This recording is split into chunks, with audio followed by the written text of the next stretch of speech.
Le journal du voyageur. Mon nom est Pierre Favreau.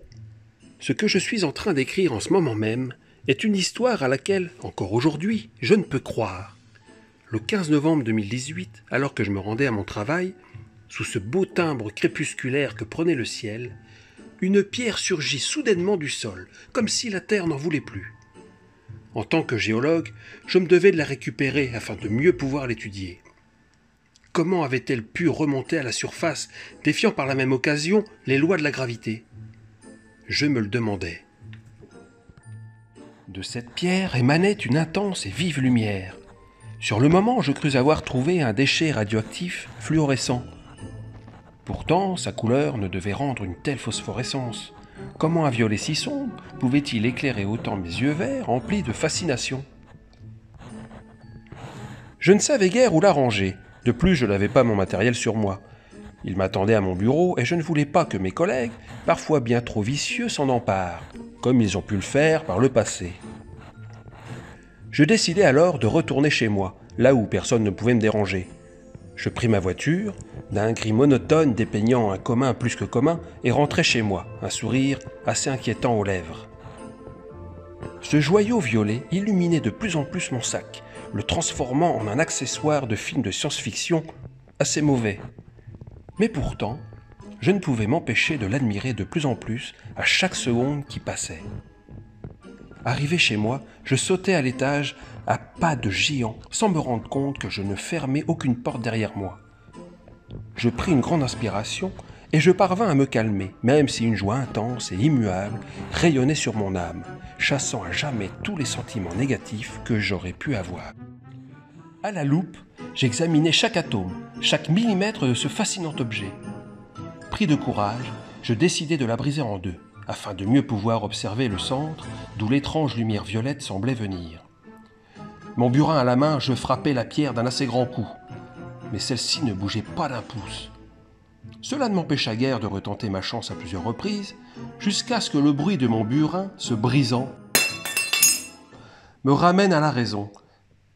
Cette pierre, indestructible, défiait la totalité des lois naturelles. Cela était impensable que rien ne puisse la détruire. C'est à partir de ce moment-là que mon cœur commença à me pincer, comme si je venais enfin de trouver le véritable amour. La nuit de la même journée, je continuais à observer et à tenter des expériences plus ou moins étranges sur la pierre. Mais à un moment, une envie inconditionnelle me prit à la gorge et amena mon visage à quelques centimètres de la pierre. C'est alors que la texture de celle-ci changea en quelque chose de plus familier. C'était comme un bonbon à la gélatine. La suite, je pense que vous vous en doutez. Elle était succulente. Vous vous demandez sûrement comment m'est venue l'idée d'avaler un objet trouvé sur le sol quelques heures auparavant. Moi-même, je ne saurais comment répondre à cette question. À ce moment-là, j'étais comme sous l'emprise de quelque chose de très puissant. Je n'ai rien pu faire. Malheureusement, suite à cet acte inattendu, je ne pouvais plus observer la pierre et j'étais donc obligé d'arrêter les expériences pour une durée indéterminée. C'est alors qu'une heure après, mon estomac prit étrangement la même teinte violette que la pierre, ou bonbon à la gélatine, pour ceux qui le veulent. Jusque-là, j'ai fait de mon mieux pour adoucir ces événements plus qu'étranges. Néanmoins, à partir de maintenant, l'histoire qui va suivre et les faits qui en découleront seront plus noirs que le plus noir des charbons. Alors je demande à toute âme, qu'elle soit sensible ou non, d'arrêter sa lecture et de retourner à d'autres activités sûrement plus plaisantes pour elle. Au cours de la nuit du 15 novembre 2018, ma vie a changé. À mon réveil, je me suis retrouvé propulsé 100 ans en arrière. Je suis resté en état de choc pendant au moins 10 heures. Je ne pouvais pas m'empêcher de penser à mon fils et à mon épouse que j'avais abandonnés en 2018. Je n'ai vécu qu'une semaine en 1918 car la semaine d'après, le même jour, à la même heure, je voyageais à nouveau 100 ans en arrière. J'étais perdu. Je ne comprenais rien à ce qui m'arrivait. J'étais dans un état certain de dépression où je savais que chaque semaine qui passait m'éloignerait un peu plus de ma famille. Environ 3 semaines après, en 1518, j'ai rencontré une personne qui ne m'était pas inconnue. Je ne saurais vous dire comment il s'appelait. Lorsque je l'ai aperçu, il était en train de dessiner, mais en discutant avec lui plus en détail, toujours sans connaître son nom, j'apprenais qu'il avait organisé un festival pour le roi François Ier, quelques mois avant notre rencontre. Quel honneur il a eu! Ce n'est pas tout le monde qui a la chance de pouvoir émerveiller un roi comme ça. J'étais vraiment heureux pour lui, même si, je l'avais remarqué, au vu de son âge, que je supposais être élevé, il était en fin de vie.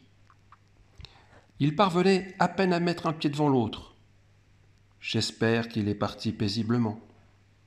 En tout cas, je ne doute pas, un jour, de pouvoir comprendre pourquoi cet homme me paraissait si familier.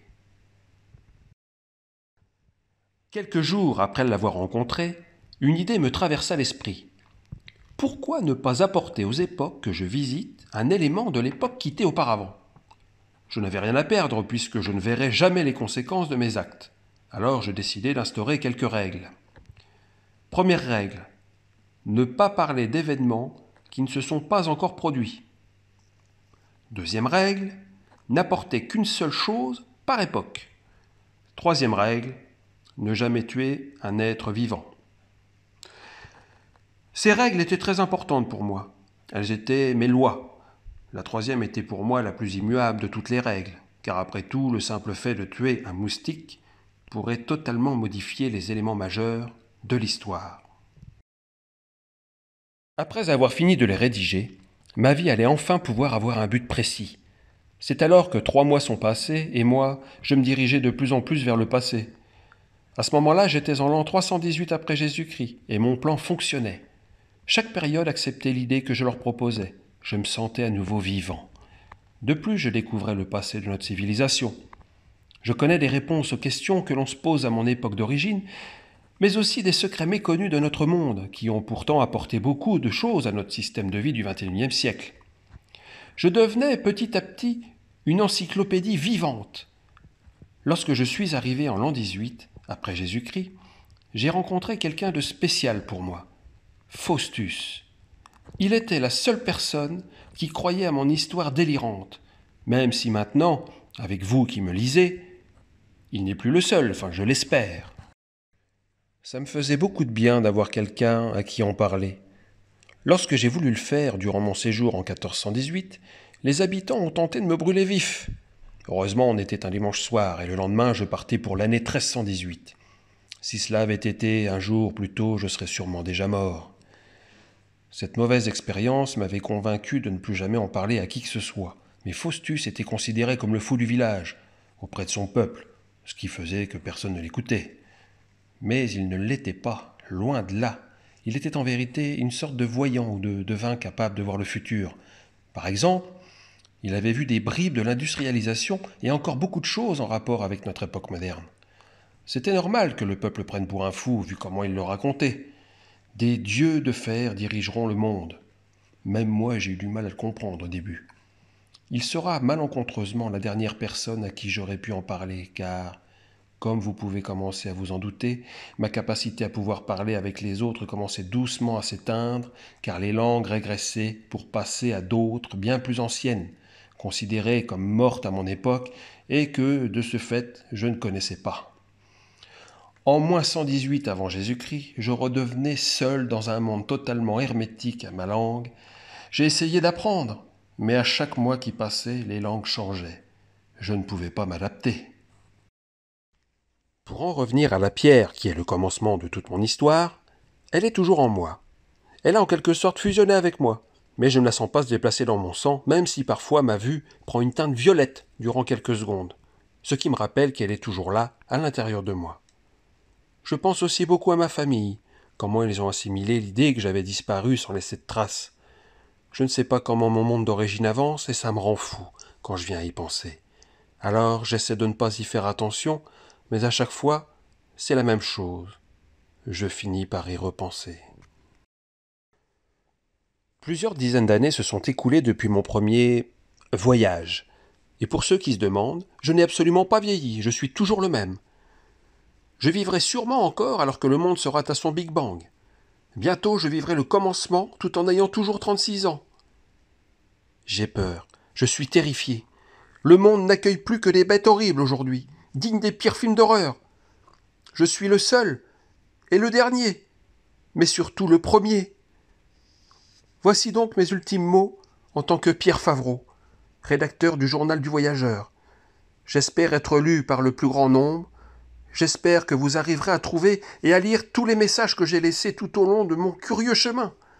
Quant à toi, mon fils, j'espère que tu pourras lire le petit mot très spécial que je t'ai laissé. La seule chose que je peux t'en dire est qu'il s'agit d'une phrase écrite sur le mur d'une grotte, avec un mélange composé de mon sang et de boue. J'aimerais vous dire à tous, lecteurs, au revoir. Vous qui avez dévoré mon histoire comme on lit un conte. La simple idée que vous m'ayez lu m'emplit de joie et d'excitation. Enfin, pour finir, j'espère que vous parviendrez à trouver le trésor le plus important de tous ceux que j'ai parsemés à travers le temps. Je l'ai caché quelque part, au-delà des limites de ce vaste monde. Je vous souhaite bon courage. N'oubliez pas de profiter de ce que vous aimez, mais aussi et surtout de ceux qui vous aiment. Vivez votre vie comme si elle pouvait prendre fin à tout moment, car après tout, un simple caillou pourrait complètement la changer du jour au lendemain. Pour ma douce Marie, toi que j'ai épousée, toi avec qui j'ai fondé une famille, je te remercie de t'être occupé de nous comme tu l'as fait. Même si je ne parviens pas à me souvenir des traits de ton visage, sache que je t'aimerai, pour toujours et à jamais, jusqu'à ce que la mort nous sépare. Pour mon fils, mon petit Salomon, quand je t'ai vu pour la dernière fois, lorsque je suis venu te souhaiter bonne nuit, en cette soirée du 15 novembre 2018, où tu n'avais encore que 10 ans, je n'aurais jamais pu me douter que c'était la dernière fois que je te voyais, que je te parlais. Sache que ce trésor que j'ai caché, je veux que tu le cherches et que tu le trouves. Ainsi nous serons ensemble un peu plus longtemps, je l'espère. Adieu. Journal de Salomon Favreau. Lorsque tu as disparu, je n'étais qu'un petit garçon de 10 ans, craintif, peureux et surtout dévasté par la mort présumée de son père. Mais aujourd'hui, j'ai grandi. Je ne suis plus ce petit garçon-là, qui avait toujours peur. Ça va faire 6 ans que je cherche la moindre trace de ce que tu as pu laisser derrière toi au cours de ton long périple. J'ai réussi. J'ai enfin trouvé ce trésor, la chose la plus importante à tes yeux. Je me suis toujours demandé où était passée cette photo de nous trois réunis.